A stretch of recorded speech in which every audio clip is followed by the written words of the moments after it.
قال رسول اللہ صلی اللہ علیہ وسلم اللہم حبب الینا الایمان وزینہ فی قلوبنا وکسر الینا الکفر والفسوق والعصیان وجعلنا من الراشدین. قال اللہ تبارک و تعالی ولا تموتن الا وانتم مسلمون.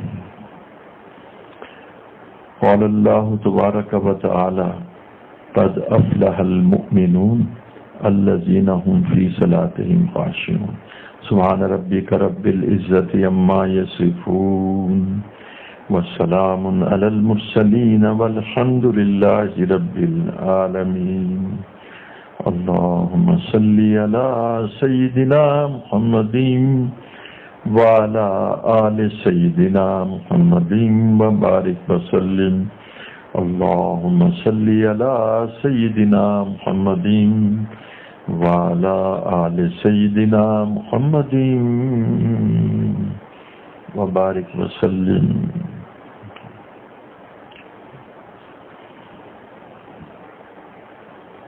آپ دیکھیں کہ وہ چیز جو زمین اور آسمان میں اور آخرت میں سب سے زیادہ قیمتی ہوگی اس کا نام ایمان ہے. اب میں آپ کو اس میں کچھ مثالیں اور کچھ باتیں کر کے یعنی عقلی طور پر بھی دیکھیں، اگر ایک مریض کو موت سے بچانے کے لیے آپ ایک دوائی دیں، کچھ فاقہ ہو لیکن نہیں، دوسری تیسری چوتھی 9 10 اور ان سے اس کی حالت کچھ بہتر ہونے لگے لیکن پھر بھی وہ گرتا چلا جائے اور موت کی طرف چلا جائے.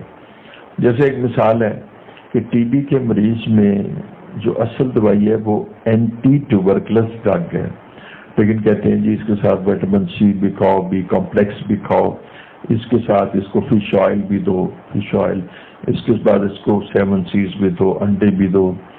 اب یہ ساری چیزیں یعنی ایک ایڈجوونٹ کی حیثیت سے نفع مند ہے، لیکن جو اصل چیز ہے نا وہ اس کی وہ میڈیسن ہے جو ٹی بی اینٹی ٹیوبرکلس ہے. یا اینٹی ٹیوبرکلس سے کیا مراد ہے کہ ٹی بی جس طرح کرونا وائرس آج آپ لوگوں کو پتہ لگ گیا، اسی طرح ٹی بی کا بھی ایک جراثیم ہوتا ہے، وہ بڑا دبا کے ہوتا ہے. اس کرونا سے تو بہت زیادہ مہلک اور فیٹل اور انویسو ہوتا ہے، تو وہ تو نہیں چھوڑتا، اللہ کی اذن کے بغیر ہی چھوڑتا ہے. تو یہ کرونا تو آپ اللہ کے فضل سے 100 میں سے 100 نوجوان اس میں سے ریکور کر جاتے ہیں. اب اس کا نام ہے مائکو بیکٹیریم ٹیوبرکلوسس. تو وہ جو ہے نا اس کی وہ مارنے والی دوا جو ہے اسے کہتے ہیں اینٹی ٹیوبرکلوسس. جب تک اینٹی ٹیوبرکلوسس نہ دی جائے تو وہ نہیں مرتا. اس کا مطلب ہے اگر 10 ادویات ہوں تو اصل دوائی جو ہے وہ کیا ہے، وہ اینٹی ٹیوبرکلوسس. اس سے اس دوائی کی اہمیت کا پتہ لگتا ہے، اور یہ پتہ لگتا ہے کہ اگر یہ نہ ہو تو دوسری جتنی بھی 9 ادویات ہیں وہ زائد ہے. اگر ایمان نہ ہو تو اس کے ساتھ جتنے بھی ہمارے صالح ہیں ان کو کوئی مول ہی نہیں پڑتا. میں آپ کو نا ایک غور و فکر کا ایک لمحہ اور ایک غور و فکر کا ایک موقع آپ کو دیتا ہوں. وہ غور و فکر کیا ہے، آپ صرف یہ دیکھیں کہ جہنم میں لوگ ڈال دیے جائیں گے، اور حدیث میں آتے جہنم بھی بھر دی جائے گی. اللہ کی شان. تو جب جہنم بھرنی ہے تو پھر کیا کیا جا سکتا ہے؟ اللہ تعالیٰ ہم سب کو معاف فرمائے. اب جب جہنم میں لوگ اب جہنم میں بھر دیے جائیں گے، اس کے اندر وہ لوگ بھی ہوں گے جو کلمہ گو ہوں گے. اور جو کلمہ گو ہوں گے، جیسے اب اللہ محفوظ فرمائے ایک آدمی زنا کرتا ہے، شراب پیتا ہے اور توبہ کے بغیر مر گیا، تو اب یہ جہنم کے اس بظاہر اس کے بارے میں اللہ کوئی فیصلہ تو آدمی نہیں کر سکتا، نہ کرنا چاہیے، لیکن اب یہ جہنم میں جائے، اگر چلا گیا اور یعنی تو اس کے اندر لا الہ الا اللہ ہے تو جہنم کی آگ میں چلے گا. اچھا بتانا چاہتا ہوں کہ دیکھیں جہنم کی جو سب سے زیادہ ہولناک جگہ ہے کہ جس میں جو پوشاک پہنائی جائے گی اس سے گندک فاسفورس کو کہتے ہیں, سلفر کو کہتے ہیں, سلفر کی جو ہے نا پوشاک پہنائی جائے گی. جو خوراک ہوگا وہ جو پیپ جہنمیوں کی زخموں کی جو پیپ اس سے جو کچلہو اس سے جو پس نکلے گی اس کو جمع کر لیں گے. وہ اتنی ہاٹ ہوگی کہ اس کو گسلین کہتے ہیں کہ اس سے انتڑیاں کٹ کے نکل جائیں گی. پھر وہ کیوں پیے گا؟ ایک سوال ہے. اللہ, پیاس کی شدت کی وجہ سے ہوتی ہے. ایک درخت ہوگا زقوم, وہ اس قدر کڑوا ہوگا. یہ جہنم جو ہے یہ اس کا تعارف ہے. جس شخص نے زنا کیا ہوگا تو اس دنیا میں اس نے زنا سے جو لذت اٹھائی ہوگی اس کو اسی اعتبار سے ٹارچر کیا جائے گا. اس کو وہاں پر جو اس کے اوپر مسلط کیے جائیں گے, اب وہ اسکارپینز ہیں یا سنیکس ہیں, اللہ رب العزت بہتر جانتا ہے کہ بچھو ہیں, یا وہ اس کو اسی طرح اس کے ایک سیل میں ڈنگ ماریں گے کہ اس نے اللہ رب العزت کا امر کو توڑ کر دنیاوی لذت کا کچھ ذائقہ چکھ لیا تھا, تو اس کو نہ اب ہم انہی جگہوں پر اور اسی شدت کے ساتھ عذاب دیں گے. تو وہ پھر ٹنگ مارتے چلے جائیں گے اور اس کو شدت سے عذاب ہوتا چلا جائے گا. اسی طرح دوسرے یعنی بعض کا جو احادیث نماز کے چھوڑنے کی ہیں وہ تو اس کے سر پہ پتھر مارا جائے گا اور اس کا سر پھر چکنا چور ہو جائے گا. پھر دوبارہ اس کا سر جو ہے نا, میں تجھے مارتا چلا جاؤں. فجر کی نماز چھوڑنے کی وجہ سے, ظہر کی نماز, تو وہاں پر بہت زیادہ مسائل ہیں.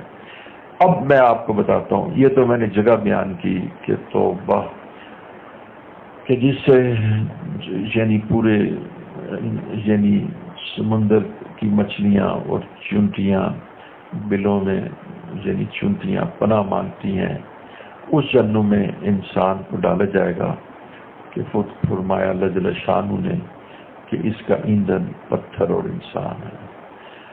اب آپ دیکھیں, یہاں آپ میری گفتگو سنیے. اب اس جہنم میں سے کچھ لوگوں کو نکال دیا جائے گا. اب ایک کوشچن پیدا ہوگا کہ جہنم میں کس وجہ سے نکالا جائے گا, کیوں نکالا جائے گا؟ سچ پوچھئے, جہنم میں سے جو نکالا جائے گا وہ کسی نیکی کی وجہ سے نہیں نکالا جائے گا کہ بھئی یہ بل گیٹ ہے اور اس نے بہت خدمت کی اور یہ فلان لیڈی ہے اور یہ بڑا سوشل ویلفیئر کا کام کرتی ہے. جہنم سے نکالا جائے گا کہ جس کے قلب کے اندر رائی کے دانے کے برابر ایمان. دیکھیں بیٹا, ایمان کی ذرا قیمتی ہونا دیکھیں کہ یعنی کہ وہاں میگنیچیوڈ آف ایمان پر کہا جاتا ہے بھی کم از کم وہاں کوئی 200 kg ایمان ہوتا. جو رائی کے دانے کے برابر بھی اگر ایمان اس کے قلب میں ہوگا اور باقی ساری زندگی اس کی گناہوں سے بری ہوگی, ساری زندگی اس کی گناہوں سے بری ہوگی. ایک بات ہوگی, کوئی نیکی اس کے نامہ مال میں نہیں ہوگی.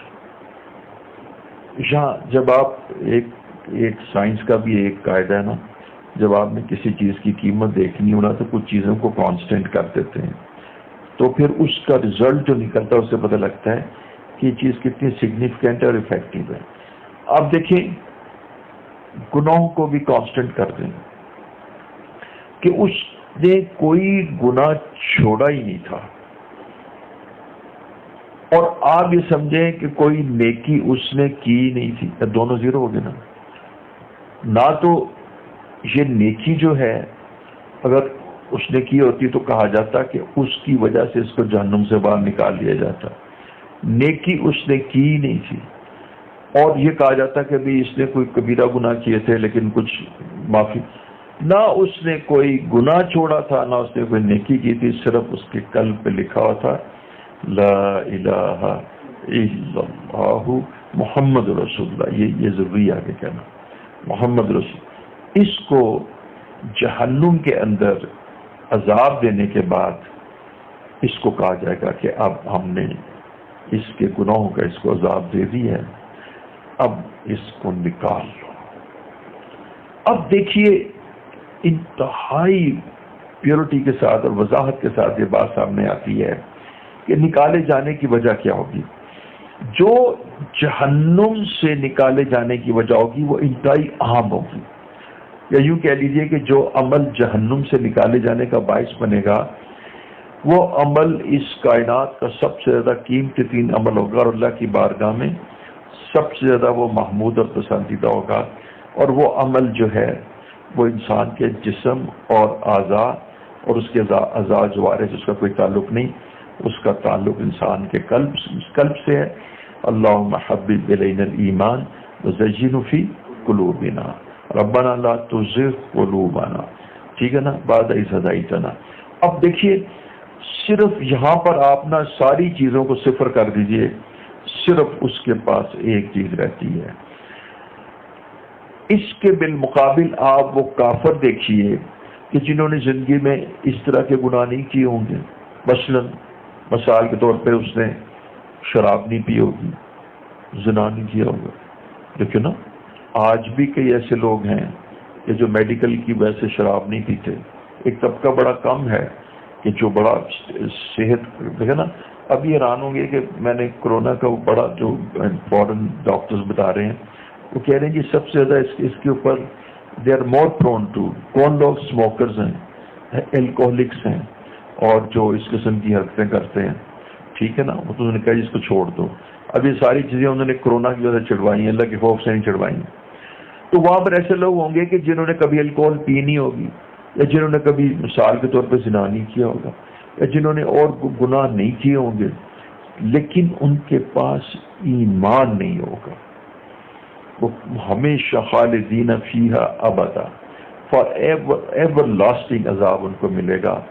اب اگر انہوں نے اس کے بالمقابل اس شخص نے شراب بھی پی اور زنا بھی کیا اور گندگی اور گلاستوں میں بھی اور ملوث ہوا، لیکن اللہ کی شان کہ بالآخر ایمان کی وجہ سے اس کو نکالا گیا. اس کو نکالا کس وجہ سے گیا ہے؟ وہ وجہ صرف ایمان ہے. یہاں ایمان کی قیمت کا پتہ لگتا ہے، ایمان کتنا قیمتی ہے. اچھا، اس کے بالمقابل آپ دیکھیں کہ اس شخص نے تو کبھی نیکی کی نہیں اور وہاں پر کفار میں نیکی کرنے والے تو ہزاروں لوگ ہیں جناب، آرفنس کو دینے والے اور چیریٹی کرنے والے اور بلڈ ڈونیٹ کرنے والے، مطلب بڑا بڑا نیکی کرنے کے اس معاشرے میں بھی ہیں.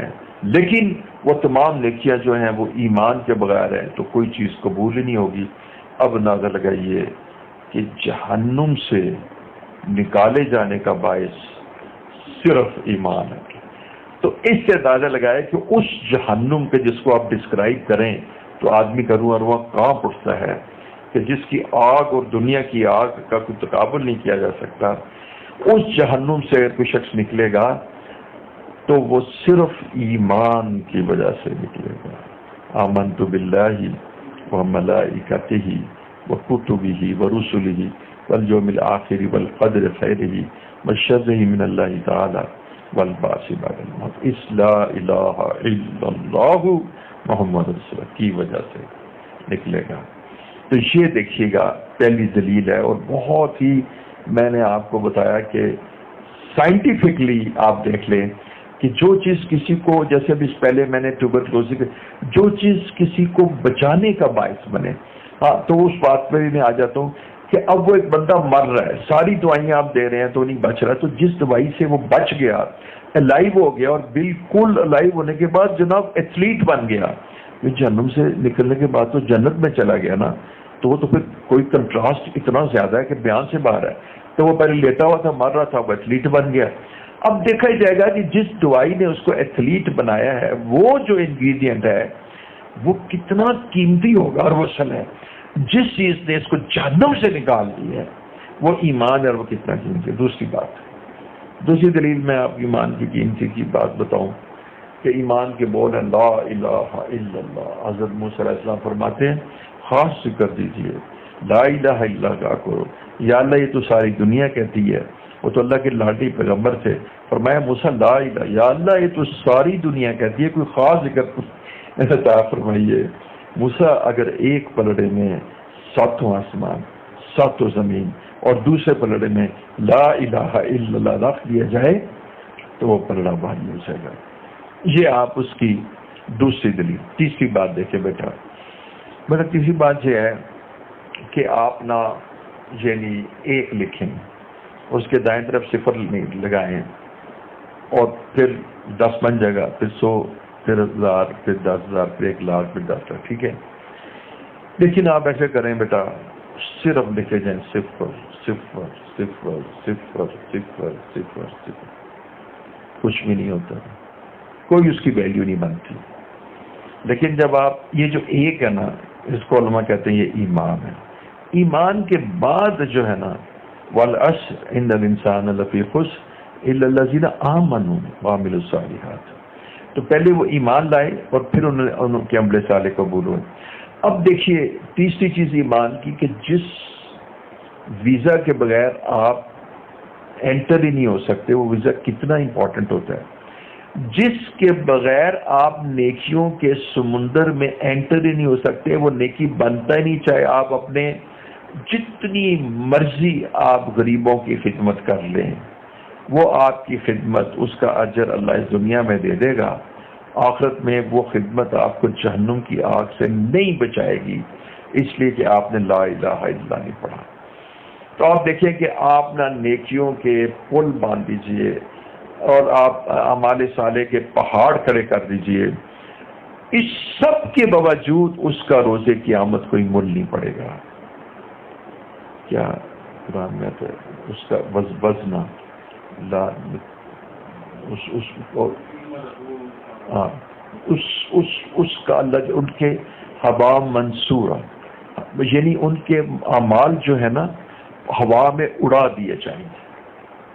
اعمال سے مراد بیٹا کوئی اعمال بد نہیں ہے، اعمال بد تو نہیں نا، اعمال صالح ہوا میں اڑائیں، لیکن ان کے جو جتنے بھی اعمال ہیں، جو انہوں نے کسی کو کھانا کھلایا، جو بھوکے کو کھانا کھلایا، تو وہ سارے کے سارے جو اعمال ہیں وہ ہوا میں تحلیل ہو جائیں گے، وہ بالکل ڈیزالو ہو جائیں گے۔ وہ بالکل ایسی ہے جیسے آپ پانی کو بوائل کریں تو تحلیل ہو کے ختم ہو جاتا ہے، ہوا میں چلا جاتا ہے۔ اور اللہ جل شانہ فرماتے ہیں کہ روز قیامت ہم ان کے اعمال کا کوئی وزن نہیں کریں گے۔ اچھا اب آپ یہ بتائیے، آپ نے وہ پڑھا بخاری شریف کی بھی آخری اور حدیث میں بھی کہ اور قرآن مجید میں بھی کہ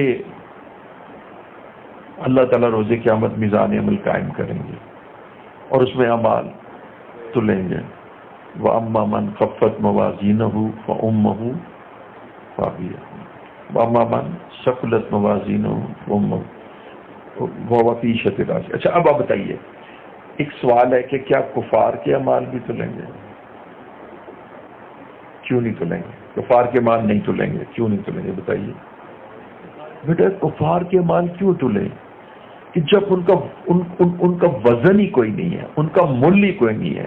دیکھو نا بیٹا، جو تم مارکیٹ کے اندر چیز لے کے آئے ہو اس کا تو ریٹ ہی نہیں لگ رہا، وہ تو ریجیکٹڈ ہے، وہ تو وہاں ریکوائرڈ ہی نہیں ہے، ٹھیک ہے نا؟ تم بادشاہ کو ہدیہ پیش کرتے ہو اور پیچھے بیٹھ کے کہتے ہو میں بادشاہ کی بادشاہت اور اس کی سلطنت کو تسلیم ہی نہیں کرتا۔ دیکھنا بیٹا، ایک اپوزیشن لیڈر یہ کہے کہ میں تو گورنمنٹ کو نہیں تسلیم نہیں کرتا، میں گورنمنٹ کو تسلیم نہیں کرتا، میں اسمبلی کو تسلیم نہیں کرتا، میں تو اس کو حکومت کو تسلیم نہیں کرتا۔ اس کے بعد وہ ان لوگوں کو گفٹس بیچتا چلا جائے، اس گفٹ کی کوئی ویلیو ہے؟ پھر تم تو اس کی پریزنس کو اور اس کی جو اللہ نے اس کے اختیارات دیے ہیں، جو حکومت دی ہے، اس کو تسلیم نہیں کرتے، تو باقی جتنی مرضی تعریفیں کرتے چلے جاؤ وہ بے معنی ہے۔ تو جب تم اللہ پر ایمان ہی نہیں لائے تو تم نے آخرت کے لیے کام ہی نہیں کیے۔ نتیجہ یہ کہ تیسری بات میں آگے دیکھیں کہ ایمان کے بغیر پہاڑوں جیسا عمل بھی قبول نہیں ہوتا ہے۔ اب تیسری بات، چوتھی بات چوتھی بات یہ ہے کہ جو یؤمنون بالغیب ہے اس کی بھی تو اقسام ہے. ایک عین الیقین ہے، ٹھیک ہے نا، ایک علم الیقین ہے. اب صحابہ کو جو تھا نا وہ عین الیقین حاصل تھا، جیسے آنکھوں سے دیکھنے کے بعد جو یقین ہے اس کی. دیکھیے اب آپ یہاں پر ہم چونکہ ایمان کی بات کر رہے ہیں نا، تو اب دیکھیں کہ اس میں کیا وجہ ہے کہ ڈفرنس کس سے پڑا ہے. اب بیٹا دو پرسنس کو، دو مسلمانوں کو لے لو، ایک کا نام ہے صحابی اور ایک کا نام ہے، یعنی آپ سمجھ لیں کہ ایک ولی اللہ لے لیں. میں نے کہا ولی لے لیتے ہیں، ایک صحابی لے لیں اور ایک ولی لے لیں، ٹھیک ہے. اب صحابی تو اخلاص سے متصف ہے ہی، اور ولایت تو اخلاص کو ملتی نہیں.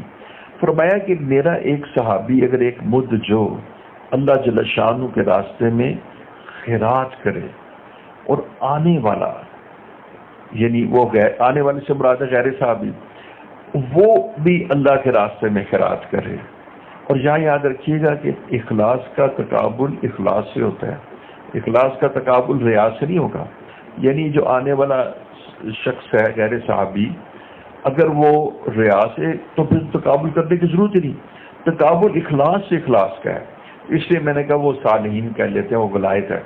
آنے والا ولی جو ہے وہ اخلاص کے ساتھ اللہ کے راستے میں احد پہاڑ کے برابر سونا خیرات کرے. اب ذرا میگنیچیوڈ کو دیکھیے، میگنیچیوڈ سے مراد ہے مقدار. بیٹا میں نے تو احد پہاڑ کے برابر سونا تو پورے آپ کا خیال ہے دنیا میں نہیں موجود.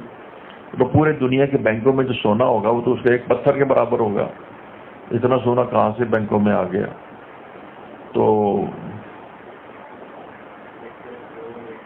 ایک طرف جو اور ایک طرف بیٹا اور پہاڑ، تم جا کے ذرا دیکھو تو صحیح احد پہاڑ کی جو شان ہے. آپ فرماتے ہیں کہ احد ہم سے محبت کرتا ہے، ہم احد سے محبت کرتے ہیں. تو یہ جو احد پہاڑ کے برابر سونا ایک شخص خیرات کرتا ہے، اور دوبارہ جو ہے وہ ادھر صحابی بدھ جو، تو کس چیز کا فرق ہے بیٹا؟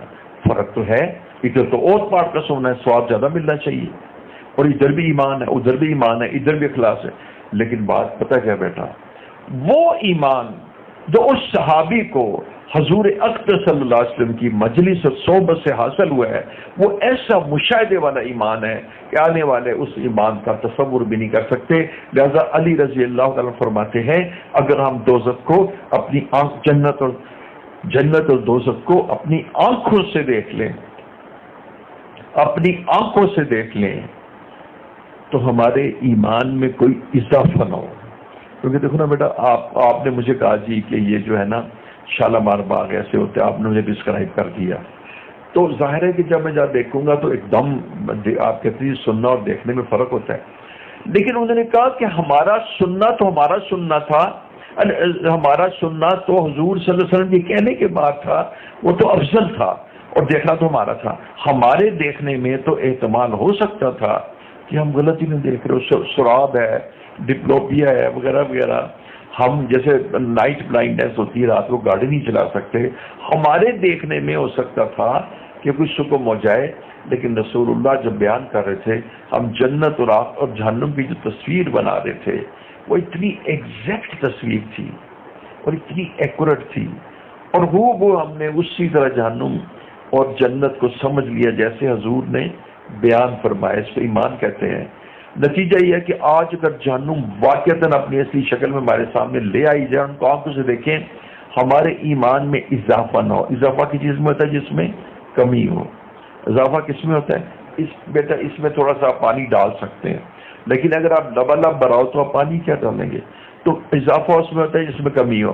تو فرمایا کہ ہمارے ایمان اللہ، اس کے رسول اور جنت اور دوزخ اور فرشتوں کا ایسا مشاہدہ کرتے تھے کہ یہ ہمارا مشاہدے والا ایمان تھا.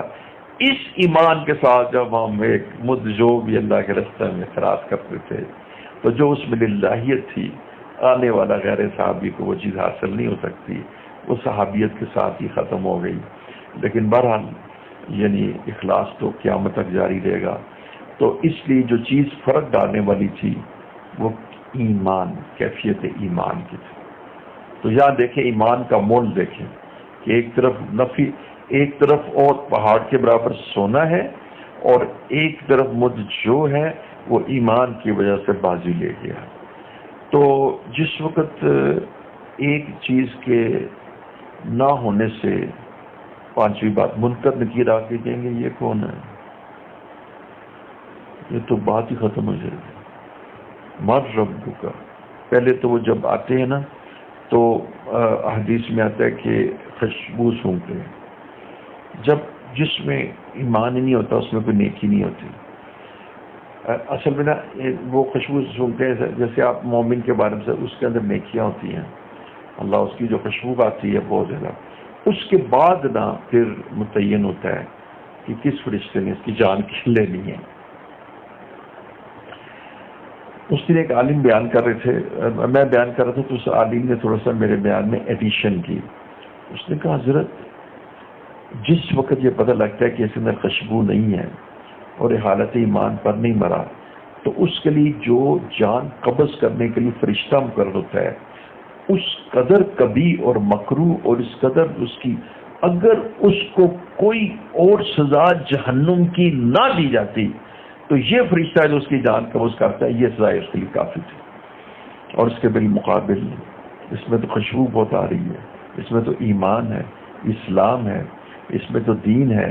نتیجہ ہے کہ وہ خوشبو اس قدر خوبصورت فرشتہ کہ یہ انہوں نے کہا تھا، تو میں نے یہ بھی مقابر سے سنا، اب احادیث سے اس وقت معلوم نہیں کہ وہ یہ کہ وہ فرشتہ اتنا خوبصورت ہوتا ہے، اس کے مطابق ثابت وہی ہوتا ہے. تو یعنی علماء نے اس کو ضرور بیان کیا ہوگا، میں ان سے سیکھ لوں گا. وہ یہ کہ اتنا خوبصورت روح کور کرتا ہے جان کے وہ اس کو دیکھ کے مزے آ جاتے ہیں اس کے، تو وہی اس کو جیسے جنت ہی بن جاتی ہے. اور اس کے بعد پھر ریحان کی خوشبو اور پھر اس میں وہ پھیل جاتی ہے. تو حضرت غلام دستگیر صاحب کا جب انتقال ہوا تو ان کے کمرے سے مستقل خوشبو پھیلنا شروع ہو گئی اور پھیلنا. اب اللہ وہ پتہ کیا ہوتا ہے، اس میں کوئی ایسی کرامت کی بات نہیں، جو فرشتے جو آتے ہیں وہ لے کے آتے ہیں، تو اس طرح اس کی جان طلب ہوتی ہے. تو دیکھو بیٹا، جس وقت ایسے شخص کی جس کے اندر ایمان نہیں ہوتا، اس کی جان سلب ہونے کا قصہ قرآن مجید میں آخر صورتوں میں درج ہے کہ اس کی جو روح جو ہے نا وہ پھر پھنستی ہے اور مور پھر اس کی روح نکالتا ہے، پنڈلیوں میں پھنستی ہے، پھر وہاں پھنستی ہے. نتیجہ ہے کہ جب اس کی روح نکالتا ہے تو اس کا چہرہ، یعنی مجھے اس دن پہلے صاحب بتانے لگے کہ اب تو ان کے وہ لوگ بھی آ گئے ہیں جو ان کی نا یہ جو ڈیڈ باڈی کو بیوٹیفائی کرتے ہیں، وہ باقاعدہ آ کے اس کو میک اپ کرتے ہیں، اور میک اپ کہ تھوڑا سا پریزنٹیبل تو لوگوں کو. مجھے ڈاکٹرز نے بتایا، وہ میں ان کا جی ایک گھنٹے بعد چہرے میں فرق پڑتا ہے اور اس قدر بھیانک ہو جاتا ہے. دیکھو نا بیٹا، جس نے خوف کے ڈر سے چیخ مار کے بے ہوش ہو گیا تو اس کے اثرات اس کے چہرے پہ آتے ہیں نا. تو جس نے اس شخص کو دیکھا جس نے اس حالت میں اس کو آ کے جان قبض کی ہے، اس کے چہرے کے اوپر کیا خوف ہوگا اور کیا اثرات مرتب ہوں گے. دل میں غم ہوتا ہے، چہرے پہ آ جاتے ہیں، تو سمجھ میں آتی ہے. اور دوسرا جو دستگیر صاحب فرمایا کرتے تھے، اسی وقت اس کے اوپر جہنم کے آثار شروع ہو جاتے ہیں. جہنم معاملہ تو وہ ہوتا ہے نا قبر میں عذاب، لیکن آثار اسے اتار جاتے ہیں، اور دوسرے کے اوپر آثار جنت. اب وہ میں ہمارے وجید تھا، ہمارے شیخ وجی الدین صاحب جب انتقال ہوا تو بیٹا ذرا طوالت ہو گئی اس میں دفنانے میں. تو مجھے یاد ہے مولانا عبدالرب صاحب آئے کہ ذرا دیکھو تو صحیح، یہ کوئی مردہ آدمی کا چہرہ ہے. اس طرح مسکرا رہے تھے. اچھا جتنا بیٹا اصول تو ہے، سائنس کا اصول یہ ہے کہ جتنا ٹائم زیادہ لگے گا اتنی زیادہ مردگی اور پس مردگی اور یعنی چہرے کے اوپر. ادھر سے حضرت عرفان سہیل صاحب تشریف لے آئے، کہنے بھی یہ کوئی مرے ہوئے آدمی ہے. اس کے بعد تیسرے نوجوان آ گئے، وہ بھی کوئی بڑے ایسے کوئی تبلیغ، وہ کہیں گے کہ حضرت یہ زندہ ہے. میں نے کہا بیٹا یہ زندہ ہے کیونکہ ان کے قلوب زندہ ہیں. اسلام اور ایمان یہ اتنی بڑی دولتیں ہیں کہ بیان سے باہر ہے، اس کے بغیر کچھ نہیں. لہذا یہ جس نوجوان کی نگاہ، یہ چھٹی، جس نوجوان کی نگاہ کسی لڑکی پر پڑتی ہے اور اس کا ایمان اس بات کا تقاضا کرتا ہے کہ یہ اللہ رب العزت نے مجھے منع کیا ہے، تو وہ ایمان اور اللہ کے احکام اور خشیت الہی کی بنا پر، اور ایک لفظ اور استعمال کروں گا، عظمت الہی کی، جیسے اپنے بڑوں کا ادب ہوتا ہے، تو وہ اللہ اس کے رسول کے ادب کی وجہ سے اپنی نگاہوں کو نیچے کر لیتا ہے. تو اس کو جو نعمت دی جاتی ہے وہ سب سے بڑی نعمت ہے، سب سے بڑی نعمت اس کو دی جاتی ہے. اللہ جل شانہ فرماتے ہیں کہ ہم اس کو ایمان کی حلاوت نصیب فرمائیں گے. اچھا، ادھر ایک لفظ ہے ایمان، وہ بھی ہے کمال چیز، اور وہ تو لوگوں کے اندر موجود ہوتا ہے لیکن اس کی حلاوت نہیں ہوتی. اب اس کے اندر ایمان کی حلاوت اور لذت آ جاتی ہے. جس شخص کو نگاہیں نیچے کرنے کے بعد اگر نگاہیں اوپر کرتا تو اس سے کیا ہوتا تھا؟ انتشار، اور اس سے ہوتی تھی فرسٹریشن، اور اس سے فوکس خراب ہونا، اور کیا کہتے ہیں، اسکیٹرڈ مائنڈ اور بکھرے ہوئے منتشر خیالات. تو اس سے اس کا ہو جانا تھا حشر اور بے حد وقت کا ضیاع. اور جب اس نے آنکھیں نیچے کر لیں تو اللہ جل شانہ نے اس کو حلاوت ایمان، کتنی عظیم بات ہے، ایمان کی حلاوت دے دی کہ میرے بندے تو نے میری خاطر اپنی خواہش کو توڑا، تو میں اب تجھے نا ایمان کی لذت عطا فرماؤں گا.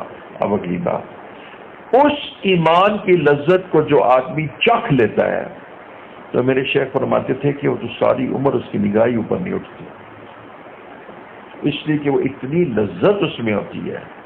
اس کو جب وہ چکھ لیتا ہے تو ساری عمر جو ہے نا اس کی جو ہے نا وہ نہیں اس کے اوپر اٹھتی.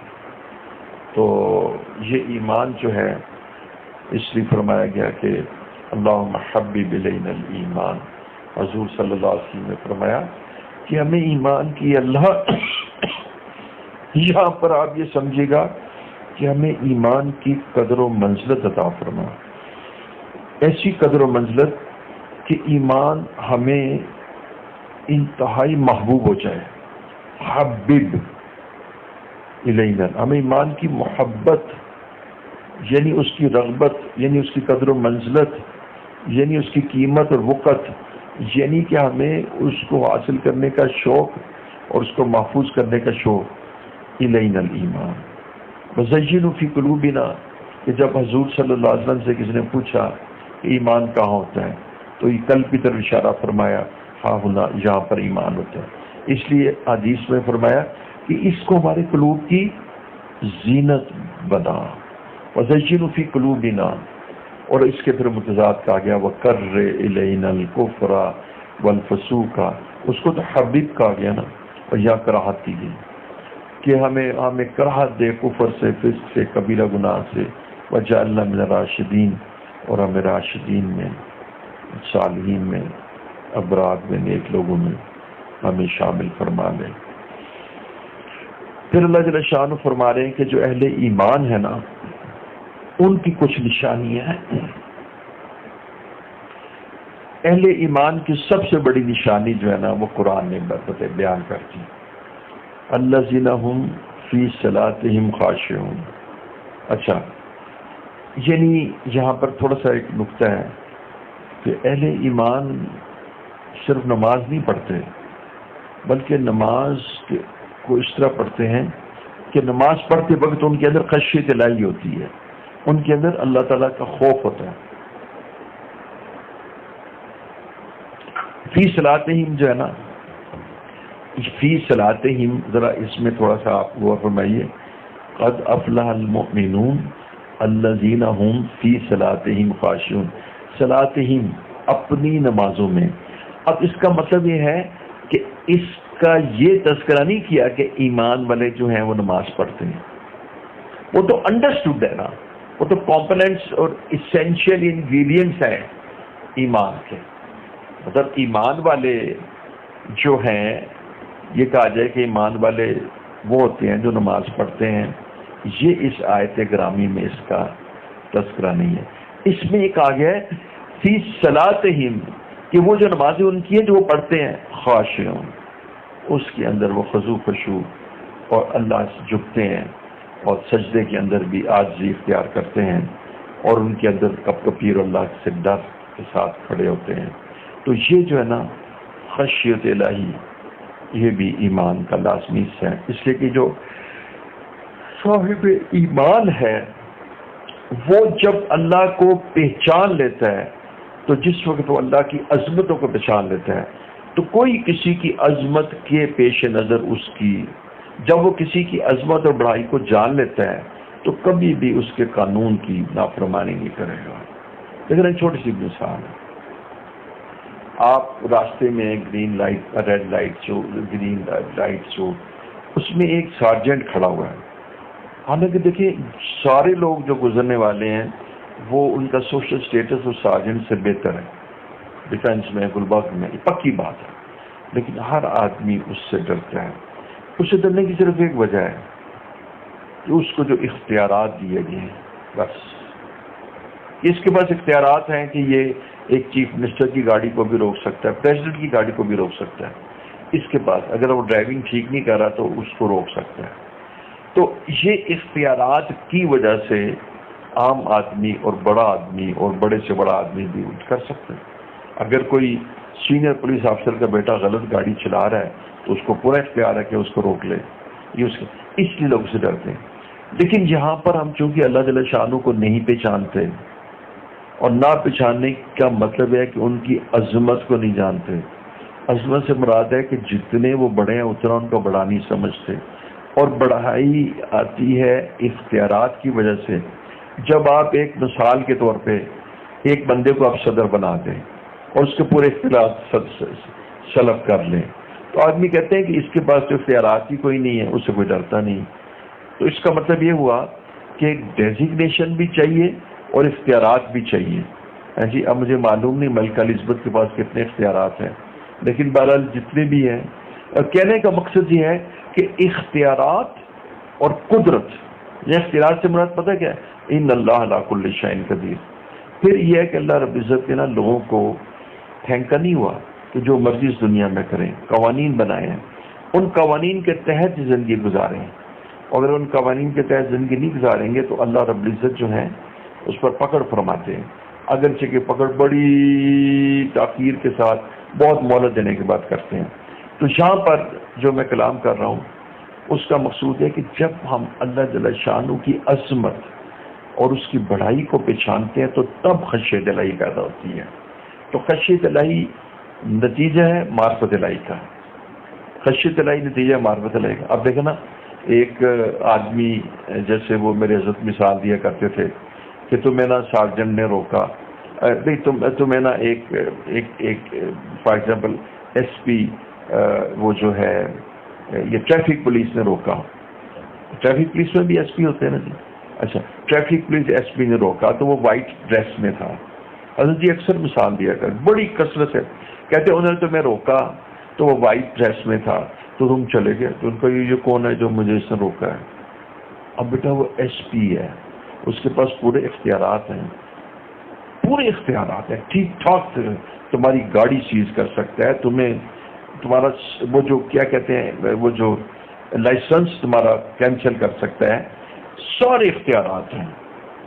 لیکن وائٹ ڈریس میں تم نے اس کو پہچانا نہیں، اور دیکھو وہ نا تمہیں روک رہے، تم نہیں روک رہے، تم نے پھر بھی لائٹ کراس کر لی، اور آگے بھی اس نے تم پھر بھی اس کو کہنے سے نہیں روک رہے۔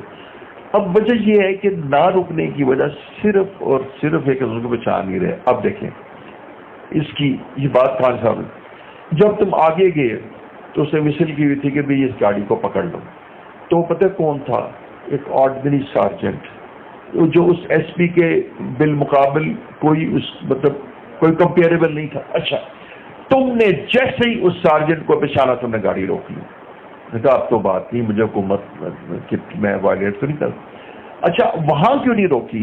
بھئی وہاں روکنا تو بدرجہ اولا اور لازم تھا تمہیں کہ تم ایس پی صاحب کے گاڑی روکنے پر تم رک جاتے، لیکن تم وہاں پر جو نہیں رکتے وہ صرف اس لیے رکتے کہ تم اس کو پہچانتے نہیں ہو۔ وہ لے لیجیے، تم اس کو پہچانتے نہیں ہو، تم اس کو نا پہچانتے ہی نہیں ہو۔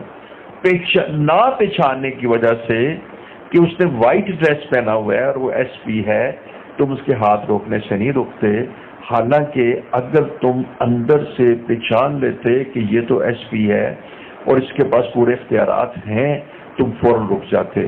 اور تمہاری جو ہے نا کیا کہتے ہیں غفلت کی یہ انتہا ہے کہ آگے ایک آرڈنری سارجنٹ نے روکا تو رک گئے کیونکہ تم نے اس کو پہچان لیا۔ تو سب سے جو پہلی بات ہے نا وہ اللہ جل شانہ کو پہچاننا ہے۔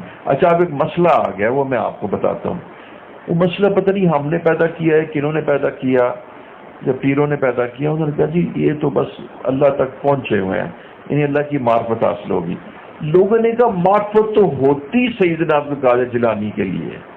اچھا مطلب عوام کہتے ہیں معرفت کا لفظ اتنا ڈیفیکلٹ بنا دیا گیا کہ معرفت کو ایک مقام بنا دیا گیا۔ معرفت ایک مقام تو ہے نہیں، معرفت تو ایک بنیاد ہے۔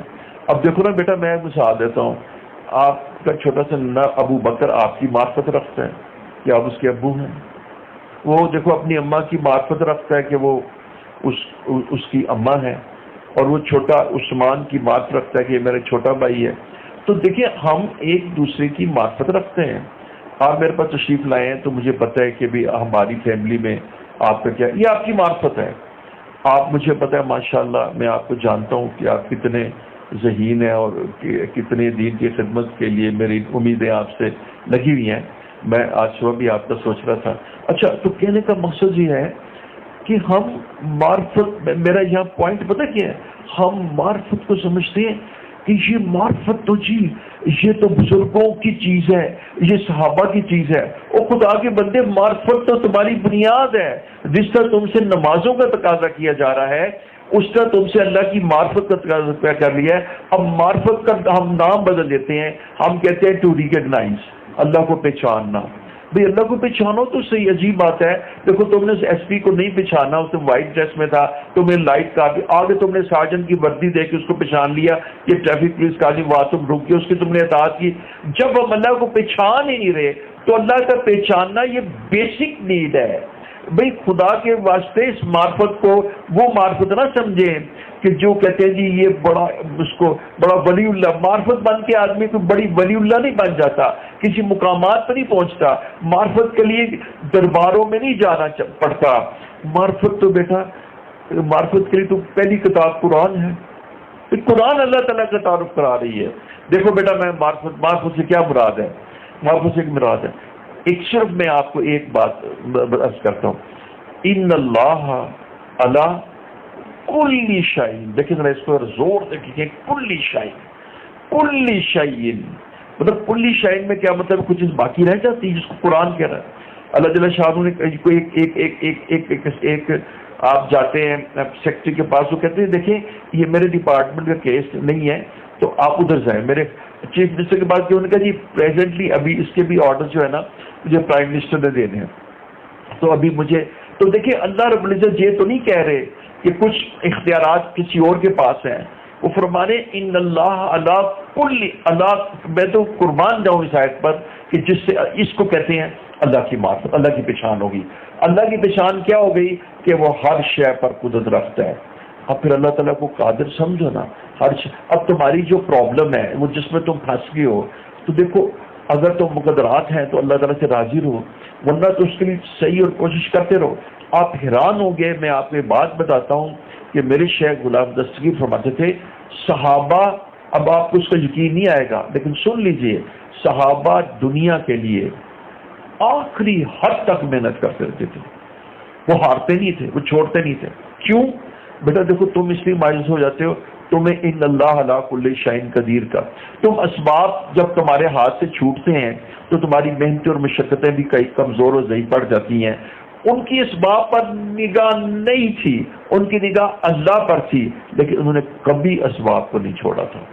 آپ دیکھ لیجئے صحابہ کی زندگیوں کو، اگر صحابہ بے شرع کرتے تھے، صحابہ یعنی کاشتکاری کرتے تھے، تجارت کرتے تھے، انہوں نے اسباب کو کبھی نہیں چھوڑا. کیوں بتاؤں آپ کو کیوں؟ وہ ہاتھ وہ پھیلانے کا تو ان کے ہاتھ تصور ہی نہیں تھا. اور دوسری بات ہے محنت ان کی عادت تھی. تیسری بات ہے کہ وہ تجارت کو بہت بڑی نیکی سمجھتے تھے. وَمِنَ النَّبِيِّينَ وَالصَّادِقِينَ اس میں سمجھتے تھے، اور صادق اور امین تاجر تو ان لوگوں کے ساتھ ہوگا. اور پھر یہ تھا کہ وہ کسی غیر سے سوال کرنا یہ تو ان کے بس میں نہیں تھا.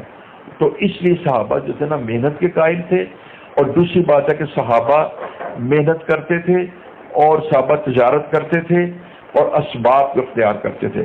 آج آپ کو میں ایک بات بتاؤں، شاید اگر آپ نے پہلے نہیں سنی تو آپ سن لیں. یہ بات آپ کے اندر ایک تبدیلی اور چینج پیدا کر دے گی. سچی بعض چیزیں کتابوں سے نہیں ملتی اور بعض چیزیں کتابوں سے نہیں ملتی. بعض چیزیں اللہ والوں سے پتہ ہے کہ دین کو پریکٹس کرنے سے ملتی ہے. آج میں اگر آپ نے سنی ہے تو ٹھیک ہے، دوبارہ سن کے یاد کریں. یہ اتنی زبردست بات تھی جو حضرت دستگیر صاحب نے کی تھی، جس کے بعد نا آپ کو زندگی گزارنے کا طریقہ بھی آ جائے گا ایک، اور جس کے بعد آپ کے بہت سارے مغالطے بھی اور بڑے جعلی قسم کے پیروں کی اور غلط عقائد کی بھی بیخونی ہو جائے گی. جی سادہ سی بات ہے، میں عرض کرتا ہوں. نحمدہ و نصلی علی رسول کریم. فرماتے تھے کہ صحابہ جس وقت اپنی دنیاوی کاروبار کرتے تھے اور اپنی تجارتیں کرتے تھے یا کھیتی باڑی کرتے تھے، اس کھیتی باڑی کرتے وقت، دنیاوی کاروبار کرتے وقت، یا اگر وہ خادم ہے، ملازم ہے تو کسی کی ڈیوٹی کرتے وقت، ان تمام کاموں کے کرتے وقت وہ اس درجے میں اس میں منہمک ہوتے تھے، اتنے اس میں ایبزاربڈ ہوتے تھے، اتنے اس میں مشغول ہوتے تھے کہ دیکھنے والا کہتا تھا کہ یہ تو وہ شخص ہے کہ اس سے بڑھ کر بھی کوئی دنیا دار ہو سکتا ہے. اور اگلی بات، اس نے تو کبھی زندگی میں ایک مرتبہ بھی اللہ سے مانگا نہیں ہوگا. یہ تو اس طرح اسباب پر یقین رکھتے ہیں. بیٹا یہ بہت قابل، ہم تو سوچتے ہیں، ہم تو کام چور ہیں، ہم تو حرام خور ہیں، اور ہم اس کو نیکی سمجھتے ہیں. اور ہمارے دینی طبقات جو اس طرح معاملہ کرتے ہیں اس کو میں واضح طور پہ فرار کہتا ہوں، اسکیپ، ذمہ داری سے اسکیپ. بیٹا اس کی وجہ کیا تھی؟ میں وجہ بھی آپ کو بتا سکتا ہوں، میں بتاتا ہوں انشاءاللہ. اس لیے کہ بیٹا میرے جتنے مشائخ ہیں وہ کہتے ہیں جتنا مرضی ذکر کر لو اور لقمہ حرام کھاؤ، کچھ بھی نہیں بچتا. وہی بات دہراؤں، بات ٹائم تو اوپر ہو گیا لیکن میں آپ کو بات سنا دیتا ہوں. وہ بات یہ کہ احمد علی لودھی رحمۃ اللہ فرمایا کرتے تھے کہ ایک لڑکا میرے پاس رکھ دو، 14-15 ٹین ایجر، اور صرف روٹی میری کھائے. حضرت یہ نہیں کہا کہ ذکر اذکار کرے، بس میرے پاس رکھ دو، روٹی میری کھائے. صرف اتنی عجیب بات ہے. پھر اس کو قبروں پہ کھڑے کر دینا، وہ تمہیں بتائے گا کہ اس قبر والے کے ساتھ کیا معاملہ ہو رہا ہے. یعنی یہ نہیں کہا کہ میں اس کو 25,000 دفعہ، جیسے ہم کہتے ہیں جی 10,000 دفعہ ذکر اسم ذات ماشاءاللہ یہ کر رہے ہیں، یہ نہیں کہا. صرف میری روٹی کھائے، صرف میری روٹی کھائے. آپ نا گایوں کا دودھ نہیں پیا کرتے تھے کہ یہ جو کٹا ہے نا اس کا دودھ نہیں پلاتے تو اس کے اندر ظلم ہے. اور بہرحال وہ تو بہت ہی عظیم لوگ تھے. تو اس کا مطلب ہے رزق حلال کتنی زبردست چیز ہے کہ جس کی وجہ سے آپ کے بچوں اور آپ کے اندر معرفت الہی اس طرح سے پیدا ہوتی ہے اور تمام اذکار ختم ہو جاتے ہیں. اور آپ خود بتائیں کہ حضور نے نہیں ارشاد فرمایا تھا کہ اس شخص کے بارے میں کہ جو بیت اللہ شریف کا غلاف پکڑ کے یہ کہتا ہے یا رب یا رب، اللہ رسول اللہ فرما رہے ہیں اس کی دعا قبول نہیں ہوگی. اس سے بڑھ کر کوئی جگہ اور قبولیت دعا کا کوئی مقام ہو سکتا ہے کہ غلاف بیت اللہ بھی آپ کے آ جائے. اور رب کے اعتبار سے مشرف علی صاحب خان فرماتے تھے یا رب سب دعا کرنا بہت افضل ہے، ربنا. اب دیکھیے اس کی دعا حضور فرما رہے ہیں اس لیے قبول نہیں ہوگی، اس کا کھانا بھی حرام، کپڑے بھی حرام، سب کچھ حرام. تو یہ صحابہ اپنے رزق کو حلال کرنے کے لیے اس کے اندر اس قدر اپنے دماغی انہماک اور سوچ اور وچار اور غور و فکر کرتے تھے کہ جو کام ہم کر رہے ہیں اس کا حق ادا کریں، اور جب اس کا حق ادا کریں گے تو اس کے بعد جو مال ملے گا، اللہ اکبر، اس مال کا کیا کہنا. اس ماں سے تو ویسے ہی سینے روشن ہو جائیں گے. اس طرح کی بڑی ساری مثالیں ہیں. دوسرا وہ یہ سمجھتے تھے کہ ہم ان اسباب کے مکلف ہیں کہ ہمیں ان اسباب اختیار کرنا ہے. اچھا یہ تو انہوں نے دو باتیں تھیں نا. دوسری بات بتاتا ہوں. پہلی بات تو یہ کہ دنیا میں اس طرح مشغول ہوتے تھے, اس طرح کام کرتے تھے کہ دیکھنے والا کہتا تھا کہ اس نے تو کبھی اللہ سے دعائی نہیں مانگی ہوگی. اور جس وقت راتوں کو اٹھ کر مصلی پہ بیٹھ کر اللہ سے مانگتے تھے تو مانگنے میں وہ آہوزاری اور وہ طریقہ تھا اور وہ شدت اور ایمان کی کیفیت تھی کہ دیکھنے والا کہتا تھا یہ تو وہ شخص ہو سکتا ہے جس نے دنیا کے لیے کبھی 1 ملی میٹر, 1 انچ بھی, 1 سینٹی میٹر بھی کام نہ کیا. اس نے تو کبھی دنیا کے لیے کوئی سبب اور کبھی کوئی کاشتکاری, کوئی تجارت, کوئی کام کیا ہی نہیں ہوگا. یہ تو اس طرح اللہ سے مانگ رہا ہے. یہ تھی کیفیت صحابہ کرام کی کہ دونوں چیزوں کو ساتھ لے کے چل رہے تھے اور کمال درجے میں چل رہے تھے. ہم دنیا کے اندر سست بھی ہیں, دنیا کے کاموں کے اندر ہم غیر ذمہ دار بھی ہیں, اور دنیا کے کام ہم یعنی دلچسپی سے بھی نہیں کرتے, اور اگر کرتے ہیں تو اس کے پس منظر میں طمع اور حرص اور حوث اور لالچ ہوتی ہے. ایک ڈاکٹر کو چاہیے کہ ایک مریض کو انتہائی غور و فکر سے دیکھے اور اس کو دیکھنے کا حق ادا کر دے. اس وقت اس کے سامنے نہ فیس ہو اور اس کے سامنے نہ باہر مریض ہوں, کہ کتنے مریض باہر بیٹھے ہوئے ہیں, وہ باہر مریضوں کی وجہ سے یقین یعنی اس کو حق تلفی کرتا ہے.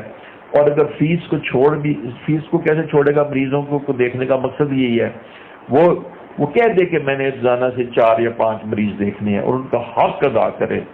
تو یہ جو چیز ہے, یہ جو چیز ہے کہ میں نے 1 گھنٹے میں 20 مریض دیکھنے ہیں, یہ ہو ہی نہیں سکتا, یہ نہیں ہو سکتا, میں آپ کو بتاؤں. لیکن لوگ ڈاکٹر صاحب دیکھتے ہیں اس طرح. نتیجہ یہ ہے کہ اس کے اندر وہ جذبہ جو خدمت کا اور رزق حلال کا اور آنے والے کا حق ادا کرنا بالکل ادا نہیں ہوتا, بالکل ادا نہیں ہوتا. میں کہتا ہوں اس کے لیے جائز ہے کہ وہ اپنی فیس کو بڑھا لے, لیکن اس کو ٹائم اتنا دے جتنا اس کو چاہیے, اس کو کر کے لے لے. تو ہم دنیا کے کاموں میں ہمارے اندر طمع اور حوث اور لالچ کی وجہ سے یعنی ہم غیر ذمہ دار ہو رہے ہیں. اور صحابہ جو تھے اس کے اندر منہمک ہوتے تھے, کیونکہ ایک تو حقوق ادا ہوتے ہیں, اس سے فرائض ادا ہوتے ہیں, اور دوسرا اس سے رزق حلال ملتا ہے, اور تیسرا یہ اللہ رب اس سے صادق اور امین بننا ثابت ہوتا ہے. اور وہ اپنی عبادات سے پہلے اپنی تجارتوں سے ہی صادق امین بن کے اللہ کے ولی بن جایا کرتے تھے. تو آج کے اس بیان میں عرض کر رہا تھا کہ سب سے قیمتی چیز ایمان ہے, اور ایمان اللہ تعالیٰ سے مانگتے رہیں. اور قرآن میں آیا کہ قرآن میں یہ کہا کہ دیکھو کسی بھی حالت میں یہی کوشش کرنا کہیں ایمان ہاتھ سے نہ چھوٹے. وَلَا تَمُوتُنَّ إِلَّا وَأَنْتُمْ نہ مرنا مگر یہ کہ حالت ایمان پر. وَآخِرُ دَعْوَانَا الْحَمْدُ لِلَّهِ رَبِّ الْعَالَمِينَ. لا الہ الا اللہ, لا الہ الا اللہ, لا الہ الا اللہ, لا الہ الا اللہ, اللہ اللہ اللہ. اللہم صلی علی سیدنا محمد وعلی آل سیدنا محمد وبارک وسلم. اللہ رب العزت ہمیں بھی ایمان نصیب فرما. اللہم حبب الینا الایمان وزینہ فی قلوبنا وکرر الینا الکفر والفسوق والعصیان. آمین.